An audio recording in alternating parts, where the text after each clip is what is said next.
বাংলাদেশ থেকে যুক্তরাজ্যে পাচার হওয়া অর্থ ফেরাতে দেশটি সহায়তা করবে বলে জানিয়েছেন ঢাকায় সফররত ব্রিটিশ প্রতিমন্ত্রী ক্যাথরিন ওয়েস্ট। প্রধান উপদেষ্টা ডক্টর মোহাম্মদ ইউনূসের সঙ্গে সৌজন্য সাক্ষাতে তিনি এই আশ্বাস দেন। বৈঠকে ব্রিটিশ প্রতিমন্ত্রী জানান তার সরকার অন্তর্বর্তী সরকারকে পূর্ণ সমর্থন দেবে। এ সময় প্রধান উপদেষ্টা বাংলাদেশ থেকে যুক্তরাজ্যে পাচার হওয়া অর্থের বিষয়টি তুললে যুক্তরাজ্য অর্থ ফেরাতে সহায়তা করবে বলে আশ্বাস দেন ব্রিটিশ প্রতিমন্ত্রী। এর আগে পররাষ্ট্র উপদেষ্টার সঙ্গে বৈঠক করেন ক্যাথরিন ওয়েস্ট।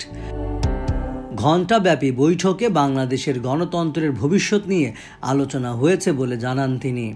সাংবাদিকদের ক্যাথরিন বলেন, বাংলাদেশে গণতন্ত্র ফেরাতে ডক্টর ইউনূস রূপরেখা ঘোষণা করবে বলে আশাবাদী ব্রিটেন। রাজনীতিতে সব দলের জন্য লেভেল প্লেয়িং ফিল্ড নিশ্চিতের আহ্বানও জানানো হয়। পরে পররাষ্ট্র উপদেষ্টা বলেন, নির্বাচন নিয়ে ব্রিটিশ সরকারের আগ্রহ আছে। অন্তর্বর্তীকালীন সরকারের কোনো রাজনৈতিক অভিলাষ নেই। সংস্কার শেষেই নির্বাচনের ব্যবস্থা করা হবে।